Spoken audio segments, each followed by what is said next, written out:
My name is Gary Hoover. I'm part of the 912 Southeast Metro Denver group. We are one of many such groups, and we're very grateful for all of your attendance and the attendance of our honored guests today. We're going to go through our agenda a little bit, but I want to start off first of all by talking to you all. I feel like I'm kind of preaching to the choir at this point, quite honestly. But, you know, as we sit here today, off in Washington, D.C., there's a group of people meeting behind closed doors who are doing what amounts to a hostile takeover of 1/6 of our American economy. And it's a choice coming our way that we don't really want. And the truth of the matter is, there are ways where we can really affect change. Now, we've let our voices be heard. We've made ourselves very visible and public through activities like protests, events, and those types of activities. But where we can really make a difference is, of course, in the caucus and voting process. Now, I don't know about you all, but the truth of the matter is, if you show up on voting day, you've done half your job, and it's an important job. But you're eating somebody else's cooking on that particular day. The choices have been made, and you get to pick off of a menu. And I, for one, am tired of eating somebody else's cooking. This is our chance to do a little of our own. We can get in the kitchen, and we can make a difference as to who the candidates are and how the outcome will be determined. The whole point of this meeting is to organize, energize, and get people more involved in that actual creation process. So, I really appreciate you all coming. I have sort of a thing that we do. Those of you that know me, I am an unapologetic free market capitalist who believes in this country. And I know that you all do too. I am reminded, if not hourly, every day, how great it is and how easy it is to take that for granted. One way to remind ourselves that we are tied to some founding principles and some terrific roots in this country is to stand up and say the Pledge of Allegiance. I invite you all to do that with me right now. I pledge allegiance to the flag of the United States of America and to the republic for which it stands, one nation, under God, indivisible, with liberty and justice for all. Thank you. Hey, Gary, why don't you recognize all those people in the military? I would be happy to.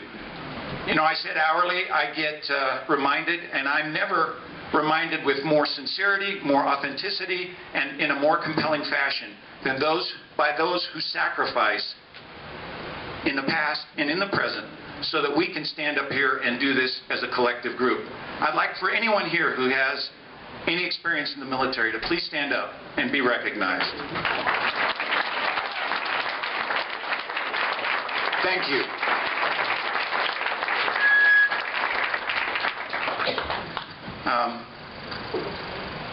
I can't tell you how important I think that is. I have a few chores to do. There are some rules that we're going to try to follow today.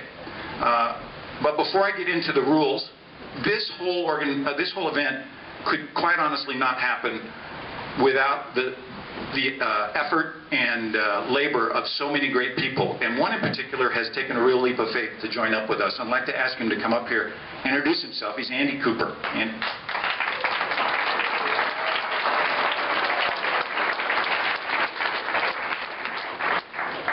Well, there are this morning actually two groups meeting here. Besides the 912 Project, there's also the West Arapaho Republican Forum, which is the group that I'm with. If you're not familiar with that, the forum has been around in one form or another for about 20 years. We meet once a month, normally on the third Saturday of each month. Meetings coming up soon. On February 20th, we're going to have Mike Kaufman as our speaker. And then on March 13th, we'll be hosting a debate between the Republican candidates for state treasurer. This big room actually divides into two separate rooms. There's a partition that goes between them. We had scheduled State Representative Spencer Swam to be our speaker for this month, but the 912 Project contacted us.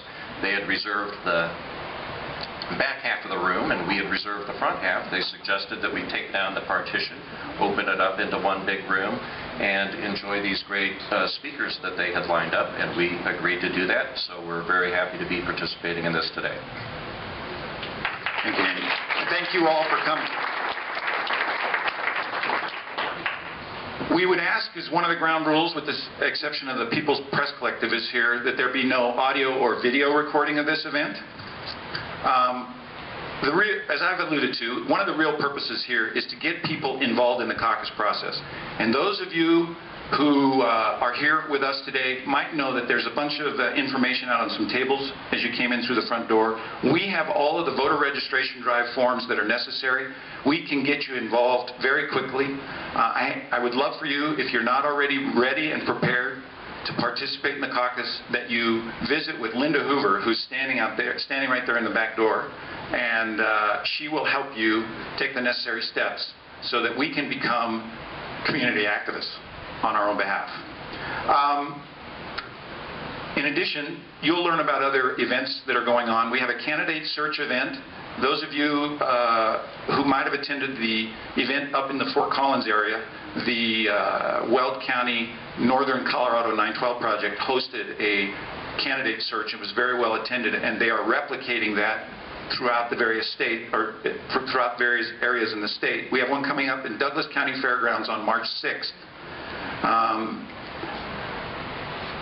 There is a Heritage Foundation organization event this Thursday night down at the Magnolia Ballroom. It's $10 to get in. I happen to be on that committee. Would welcome any of you to participate. Starts at 6:45. Will be hosted by Dan Kaplis.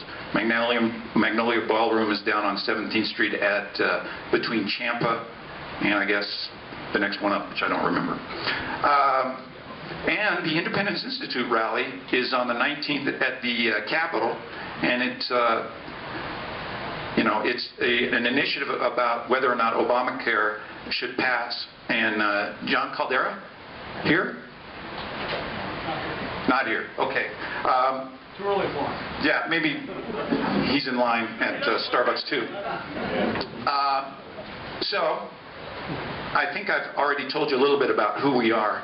But the 912 Project, it's very simple, and I think there's just a few critical points that I'd like to make sure everyone's clear on. We believe in God, family, America, limited government, free market, self-reliance, individual rights, and responsibilities. We fight against our own apathy, career politicians, big government, and blatant corruption, deficit spending, bailouts, activist judges, and government takeovers of anything, including health care.